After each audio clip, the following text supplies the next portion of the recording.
Dum Dum recording studio Jalandhar.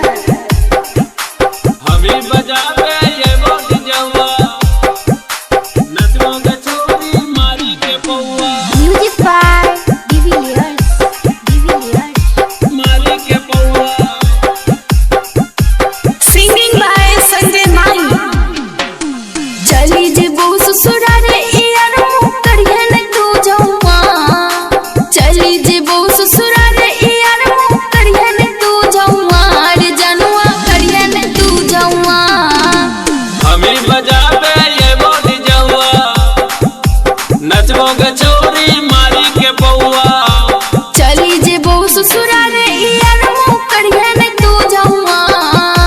चली जे बहु ससुरा रे यार मुँह करिए न तू जवा। रे जनुआ करिए न तू जवा। हमें बजावे ये बोल जवा नचमो गछोरी मारी के पौआ हमें बजावे ये बोल जवा हमें बजावे ये बोल जवा नचमो गछोरी मारी के पौआ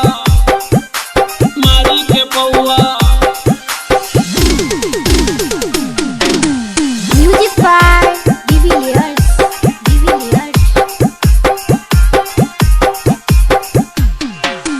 करी है नहीं चिंता ज्यादा हमारो लभरवा रे। मिले हम अइबौ हरदम तोरा से नहीं हरवा रे। तोरा से नहीं हरवा रे। करी है नहीं चिंता ज्यादा हमारो लभरवा रे।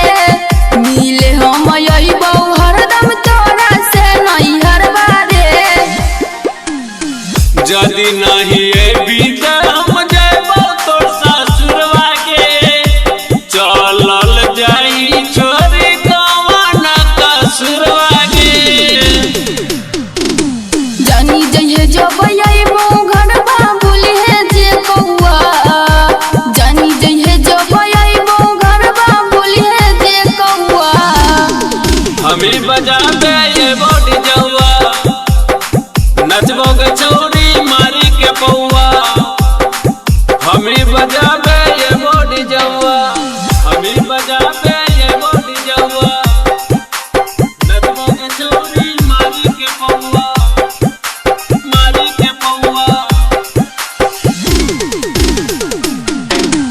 म्यूजिक बाय डिविलियर्स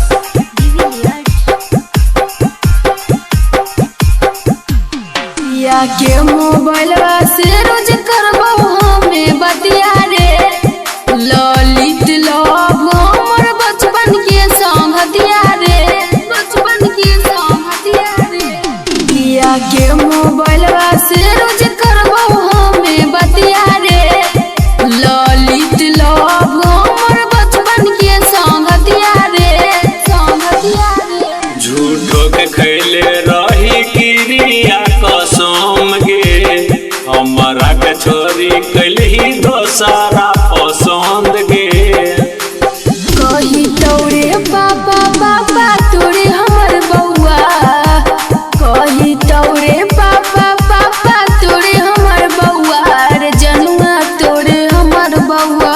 हमें बजावे ये बोल जवा नचबो गछोरी मारी के पौआ हमें बजावे ये बोल जवा दमदम रिकॉर्डिंग स्टूडियो जालंधर।